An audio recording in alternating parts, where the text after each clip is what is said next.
자, 오늘도 계속해서 사무엘상 7장의 내용을 가지고서 하나님의 말씀을 살펴보려고 합니다.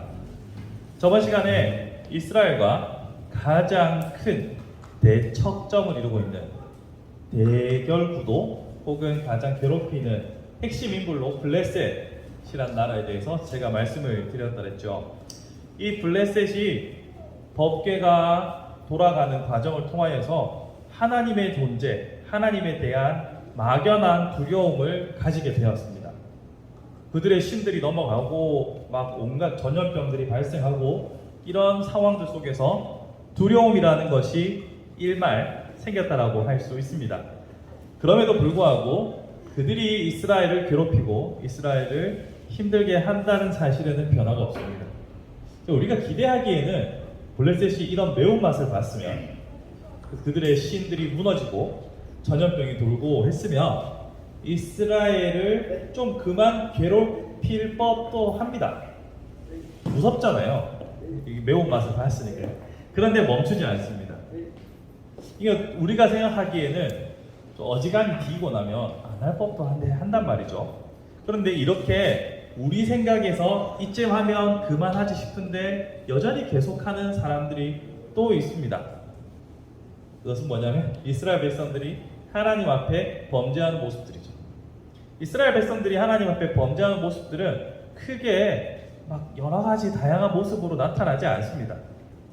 그죠? 이방신을 섬기는 모습, 오늘 본문에서 바알과 아스타롯을 섬긴다는 이야기로 설명될 수 있는 바로 우상숭배의 문제가 이스라엘에게 있어서 가장 큰 문제였습니다. 또 나중에 보면 바알과 아세라라고도 하기도 하고 바알과 아스타롯이라고도 표현이 되는데요.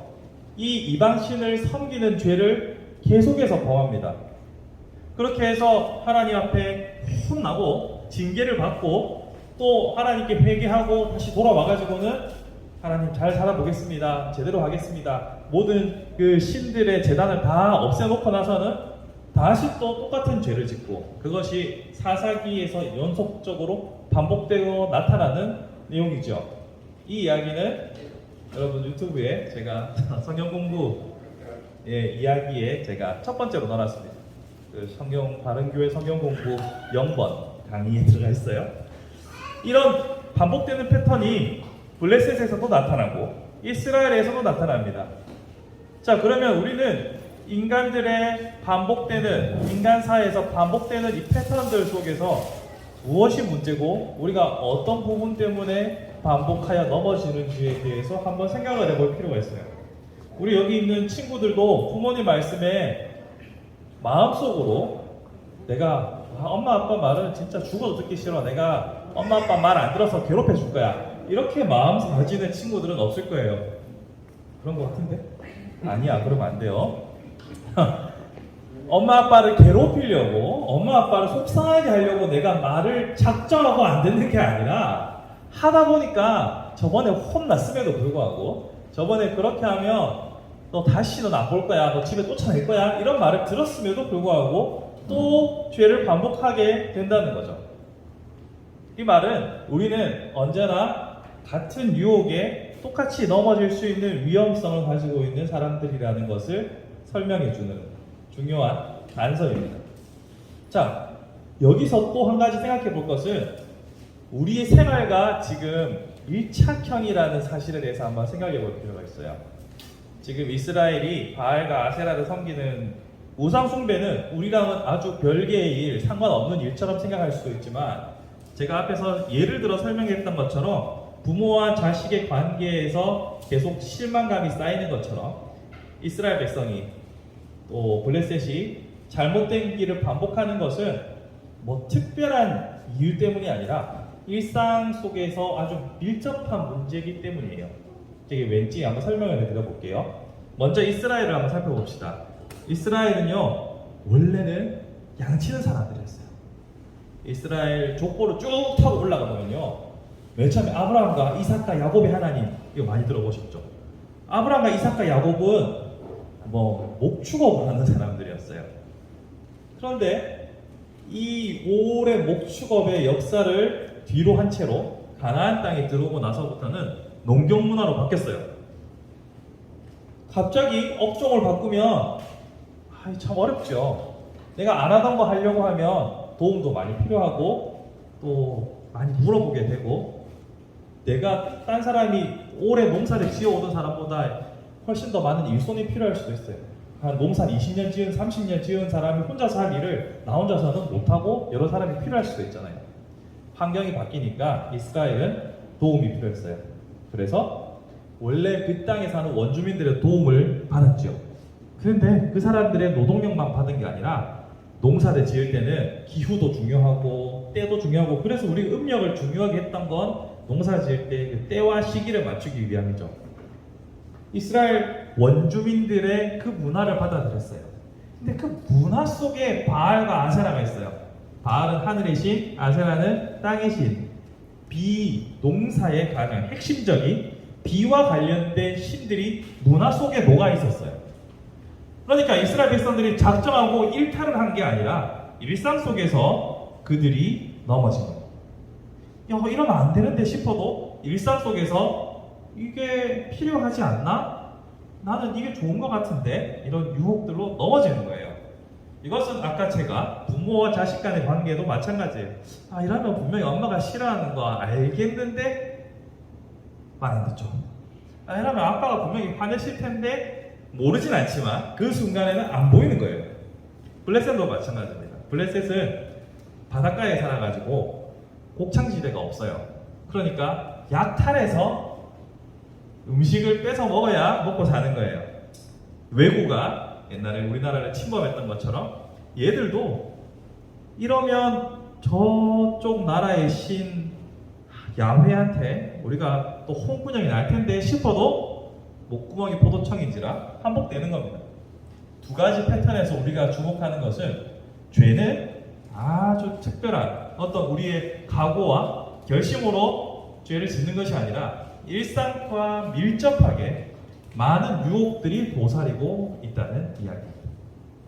그렇기 때문에 이스라엘은 반복해서 넘어지고, 우리는 하나님의 택한 백성이라는 사람들이 어찌 맨날 똑같은 죄를 짓고 또 죄를 짓고 반복해서 결국은 멸망까지 하는가. 심지어 더 나아가서는 메시아의 신 예수를 죽이기까지 그들의 삶의 패턴이 망가지는가 생각해 보겠지만, 사실 정답은 우리의 삶과 밀접하게 엮여있는 모든 유혹들이 우리를 넘어지게 하는 겁니다. 반대로 사무엘을 비롯해서 하나님의 사람들은 삶과 밀접하게 엮여있는 모든 유혹들 가운데서도 흔들림 없이 하나님만 바라봤던 거예요. 이게 필요하니까가 아니라 하나님은 뭘 원하시지? 하나님이 기뻐하시는 것은 무엇이지?를 고민한 거예요. 그렇게 하나님의 뜻을 고민하는 지도자가 세워지니까 7장에서 전반부는 블레셋 사람들의 문제에 대해서 먼저 언급을 하거든요. 10장 3절에 보면 사무엘이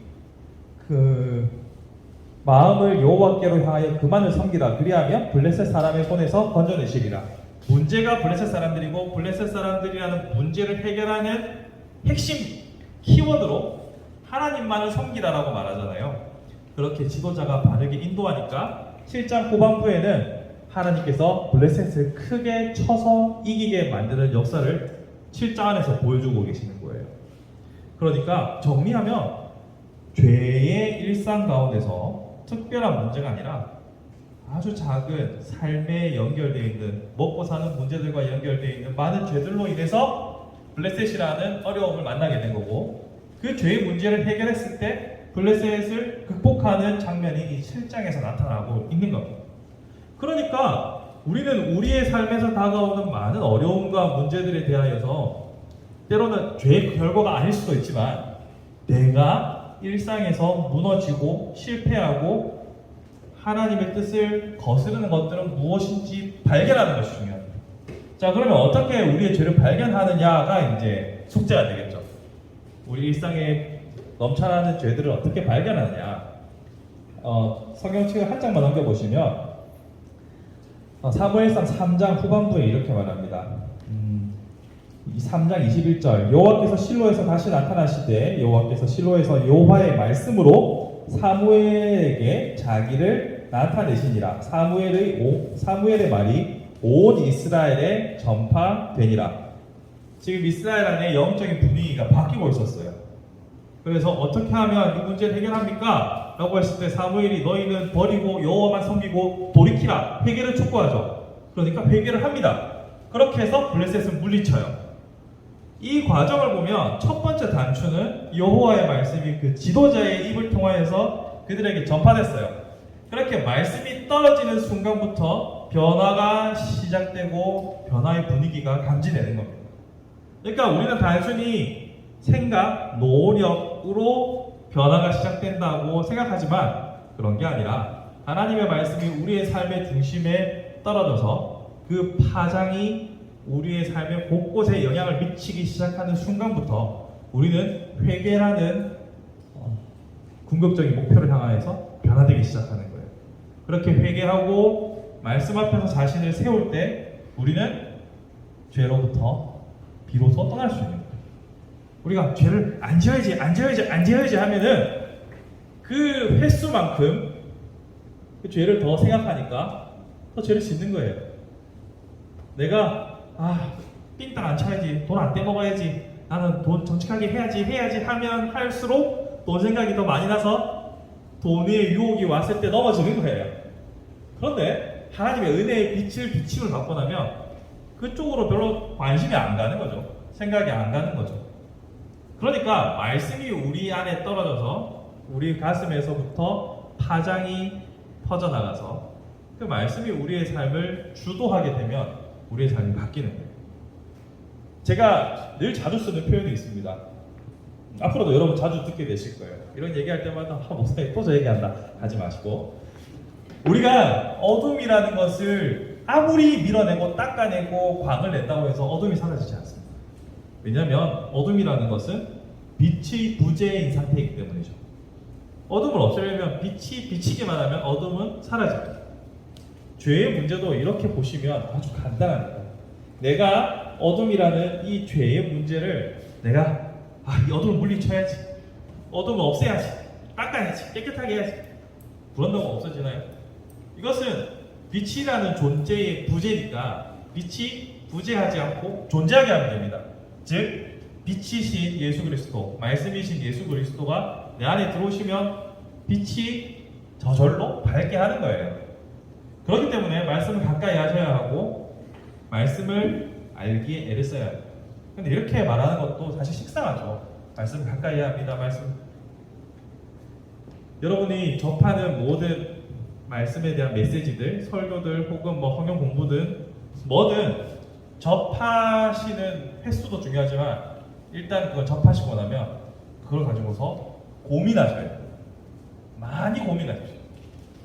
많이 고민하고 씹고 내 안에서 그것이, 그 말씀이 나를 주관하도록 하셔야 돼요. 그러면 우리의 삶은 그 말씀을 중심으로 생각하게 돼 있어요. 사람은 가장 많이 생각하는 것이 입에서 튀어나오고 가장 관심을 가지고 있는 곳으로 마음이 쏠리게 돼 있습니다. 야구를 좋아하면 야구에 쏠리게 되는 거잖아요. 그죠? 야구를 너무너무 사랑하면 보통 주부들은 롯데 하면 마트가 생각나겠지만 야구를 좋아하면 롯데 하면 자이언츠가 생각날 거예요. 그렇지 않습니까?